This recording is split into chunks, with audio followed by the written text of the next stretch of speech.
Starting, huh? 5, 4, 3, 2, 1, go.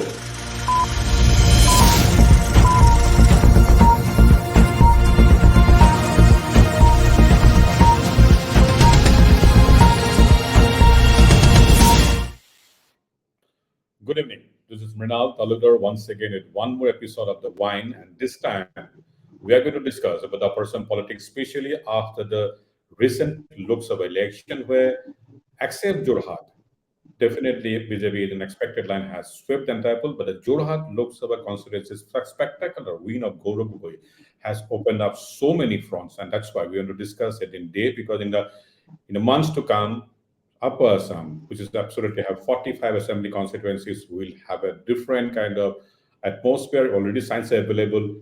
So let us go to Dibrugarh. We have Professor Satyakam Barthakur.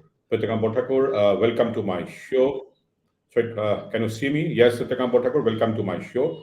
Satyakam Barthakur is a professor of Dibrugarh University in Assamese language, and he has a real knowledge about the whole of our some politics. So I would love to have you on the show, and we will discuss over the next 20, 15, 20 minutes what's exactly the situation.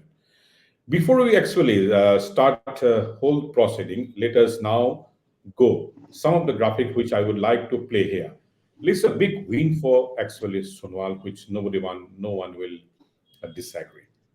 At one point of time, it was thought that Lurinjit Gogoi from Assam Jatiya Parishad, and he is a consensus opposition candidate, would give a very strong fight, and that actually did not happen. Gaurav factor is already a big thing, and no one will say that the Gaurav's election is so big, especially when the entire BJP's entire might and Chief Minister Himanta Biswa Sarma's entire strength were put there, and eventually he not only emerged winner, in fact, he won almost all segment except Majuli, that to a very narrow margin. And then the Pabitra Margherita's unexpected induction in the Union Ministry and making him Minister of State for External Affairs, something very coveted post. Long back, Vedabhuta Bora used to have that kind of post, but then he has been inducted overlooking some seniors like Kamakhya Tasa, Porimal Suklobod, even Bhubaneswar Tasa, who is a very strong and old man, very old hand. He was given the title just because to counter the Ahom votes, which BJP thinks that Ahom votes they are losing at this moment. The mighty creation of the mighty Lassi protocol that statue has not given any kind of hope to them. So that's why they are nervous and they are giving it to Pabitra Margherita. And then Mrinal Sarkar's grandstand. These are the four things which will keep have different things. Now over to Satyakam Barthakur, give your opinion how Jorhat election and these four Jorhat, Gaurav, Mrinal Sarkar, and Margherita will have a standing in Upper Assam politics. First of all, let me make very clear that while we talk about Assam politics, we think that it is a large area of Assam.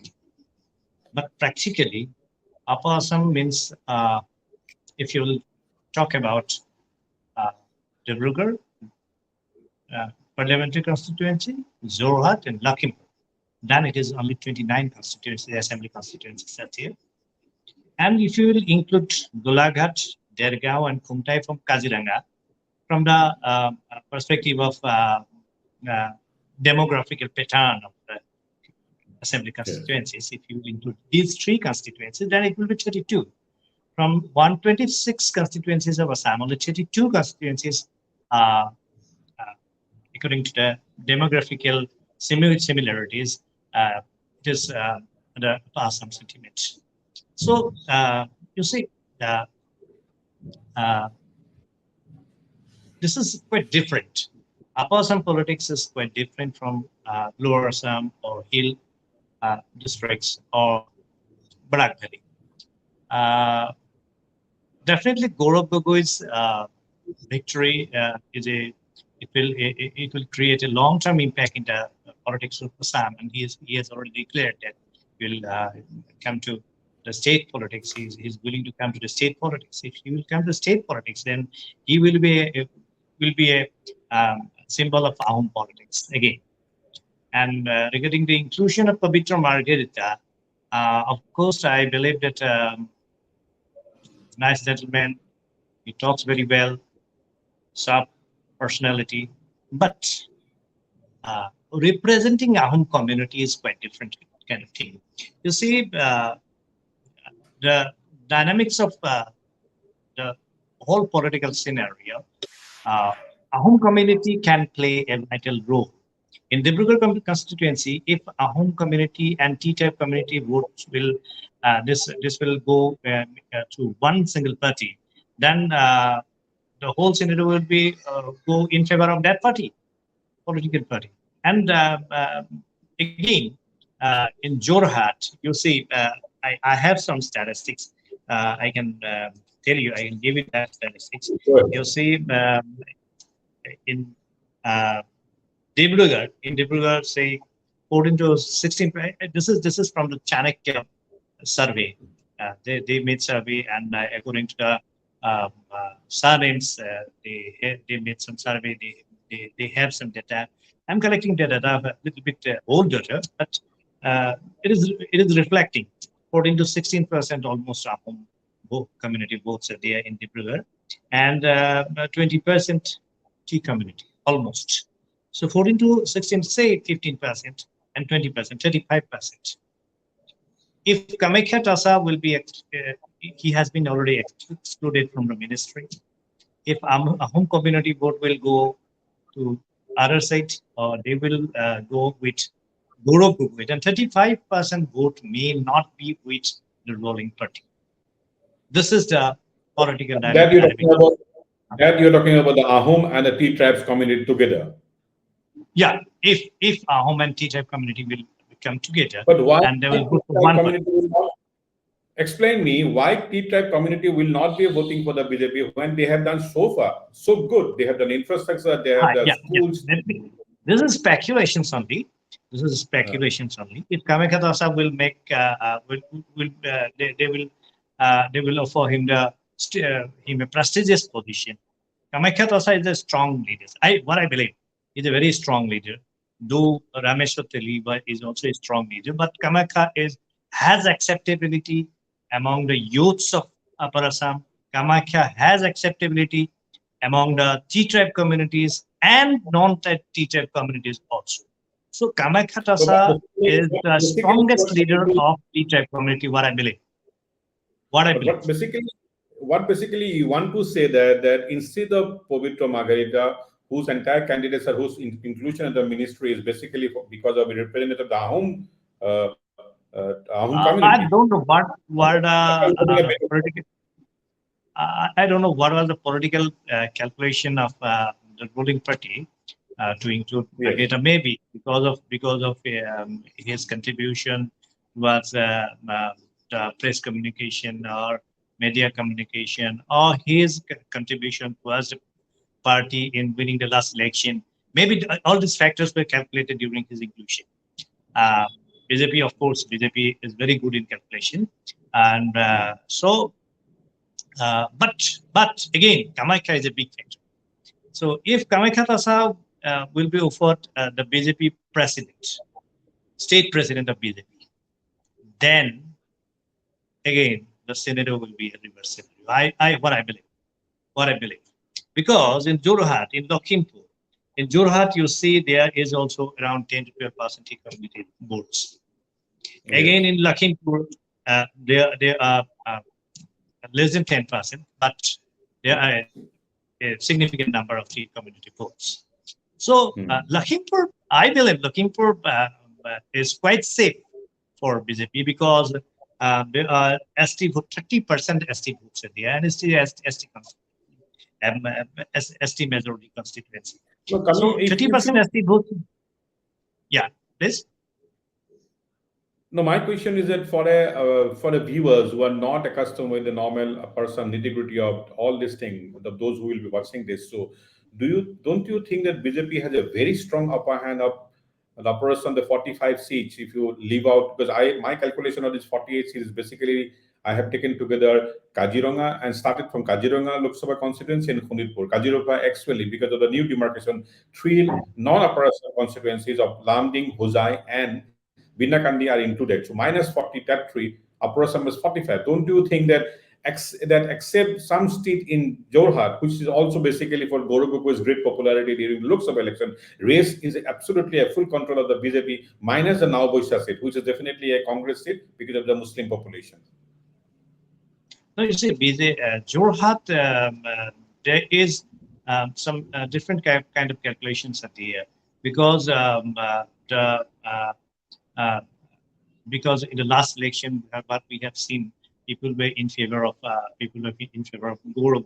If Gaurav Gogoi will be from, he will be focused like a leader of future Assam. Then people of Jorhat, whole constituency, maybe against BJP. May not be majority, but a significant number of people percentage will be. So differently, these constituencies are to be handled differently if BJP want to grab all these constituencies under Jorhat parliamentary constituency. Again, Kamakhya Tasa may come because what we have seen, Rupjyoti Kurmi has almost losing his grip on his constituency. In his constituency, Rupjyoti is losing his grip in the last election. So again, Tigar Labour and Kamakhya Tasa belong to Jorhat. So if, according to my calculation, if any one leader is there who can be compared with a leader like Gaurav Gogoi in the Upper Assam scenario, is Kamakhya Tasa. Actually, I agree. Kamakhya's popularity and acceptability in across Assam is very much, and he is He belonged to Jorhat also. Yes, he belonged to Jorhat also. His family has his personal relation, his family relation with non-T-tribe communities also. So different type of dynamics are there with Kamakhya Tasa. What I believe, maybe BJP has some miscalculation in calculating Kamakhya Tasa's ability. So, despite the fact that Pabitra Margherita's sharp personality and pleasing personality, so you basically want to summarize here that Kamakhya Tasa would have been a better person at the looking at the social fabrics of Upper Assam. Am I right on this point? Definitely. And one another thing. You so see, I'm just adding this part, Margherita versus Kamakhya Tasa thing. So you think that Margherita's induction in the ministry will not anyway help BJP's vote base, especially so-called Ahom vote base? Yeah, definitely. I'm telling you that Margherita, though Margherita belongs to Ahom community, he has a very intelligent mind. He has contributed towards the party for since last election, assembly election. But you see, Pabitra Margherita has a background of has a base among the intellectual communities or middle-class communities. So, if BJP want to grab the Ahom votes, they might have to think a person from stalwart personality whom they can send to Rajya Sabha. This is my calculation. Whom they can send to Rajya Sabha. He may be a stalwart personality from the Ahom community. Numbers of stalwart personalities are there, and who might have a stronghold among the Ahom community. You see, so basically, in simple language, you want to say that the Pabitra Margherita induction will not much help the BJP's position in the Ahom community. And if they want to really go after the Ahom vote, then they have to induct somebody very strong and accepted personality in Rajya Sabha from the Ahom community who is not much bigger and much stronger than Pabitra Margherita. And they should be very much careful in selecting that personality because he should not be from any organization or like that. He should be a stalwart personality. Otherwise, they cannot control the Ahom vote. All Ahom votes will follow definitely follow the part of Gaurav Gogoi Because But you see, if you but if you look at the assembly, sorry, Lok Sabha result in assembly segment wise, I have seen across Upper Assam, except the Jorhat constituencies, to some extent in Dibrugarh, probably Khwang and Nahargotia has given some kind of resemblance of hope and fight for the opposition. Otherwise, it's a complete domination of the BJP in all over Dibrugarh, definitely in Lakhimpur constituency, and of course, Sunitpur is almost one-sided, so was the Kaziranga. So that in that context, although in the Jorhat did play some role, but if you go down deep down under the skin, BJP is, I still believe and think that is a much more stronger position in Upper Assam if elections are to be held in for the Assam Assembly in today. today's scenario, Don't you you see the always the dynamic of the chemistry of parliamentary election and assembly election is quite different, because there was a general acceptability of Sarbananda Sonowal in Dibrugarh constituency. Yes. So what I have seen in the last election, Sarbananda Sonowal has won the election on his own capability, because of his popularity. And BJP has a, BJP has a politics of exclusion. If any community of any group of people, they do not want to support them, they exclude them, and whatever community want to support them, they concentrate on them very much. This is the politics of BJP, and they always excluded the Assamese speaking community from the mainstream vote bank of BJP. So, but what we have seen that Sarbananda Sonowal has, though as per the statistics, little bit according to percentage of vote, little bit lower. Sonowal's vote is lower than the last election tally's vote. Then Ramesh Teli, what percentage of vote Ramesh Teli got? It is a little bit less, but Sonowal got vote from non-Assamese as well as Assamese community also. But the assembly election may not be remains. The scenario may not remain same, because it will depend upon candidates. Again, assembly election will depend upon candidate. In whole Jorhat parliamentary constituency, Gaurav Gogoi, Akhil Gogoi will be there. So Jorhat constituency has the largest number of votes. So this will be impactful. Again, the selection of candidates. And I'm again telling you, BJP is quite comfortable in Lakhimpur parliamentary constituency till, because it is the ST majority constituency, and ST votes are, to some extent, they are in favor of BJP till now. But so, if we want to summarize the whole thing, because we're coming to the closer of the program, what you basically would like is saying that BJP might have missed an opportunity by not having Kamakhya Tasa as any minister instead of Pabitra Margherita, who definitely is, Margherita himself is a very intelligent person, but Kamakhya could have been a social representation better. But if you stand, and you want to also saying that number two is that Jorhat is going to be tough because of the presence of two Gogois and Ahom concept, Ahom presence and much more. Lakhimpur is easy. So you want to add any more points to that? Yeah. They may have different calculation, some calculation with Kamakhya Prasad, but you're correct. Jorhat will be tough. Dibrugarh cannot be speculated, and Lakhimpur is safe for BJP for future assembly. This is my personal view. And if BJP will play a different game by giving Kamakhya Tasa a prestigious position in the state politics, and again on one stalwart personality from Ahom community to Rajya Sabha, then the whole picture is different. This is my. No, I actually had some statistics overseas on your screen. There are over 15,000 Mazin, sorry, less than 15,000 Mazin in among these 48 constituencies, India or that is Congress has got in 5, and NDA or BJP has in 5 margin. Only 4 constituencies, Naopoisa, Binakandi, Titabo, and Tiok, they have substantial lead. That means Congress has a lead over 20,000. And these 4, Naopoisa, Naopoisa, and Lakhimpur, Binakandi in Kaziranga, and Titabo, Tiok definitely in Jorhat. So basically, in this long conversation with you, what is you are saying that Upper Assam will still be tricky, even if they have done exceedingly well, and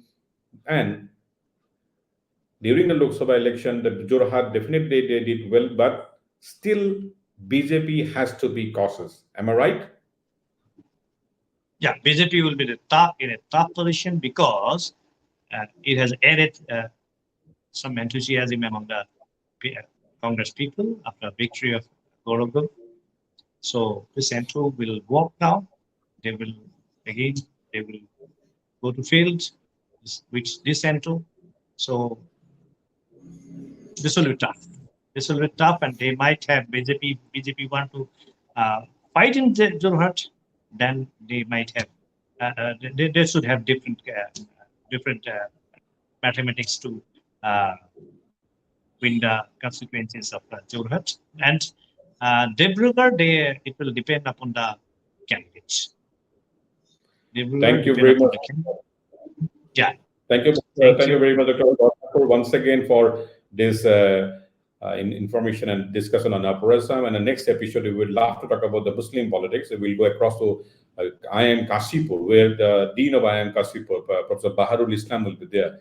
Baharul is from Barak Valley, and he is a academician, is doing great in IIM Kashipur, and we will love to talk to him and understand, because he once he was very close to AUDF. He is no longer probably with AUDF. He had contested the election also, but this new concept, that decimation of Borduddin Azmal and how it will help the both Congress and the BJP, that we will discuss in the next episode. Thank you once again, Dr. Barthakur. We have to sign it off. Thank you.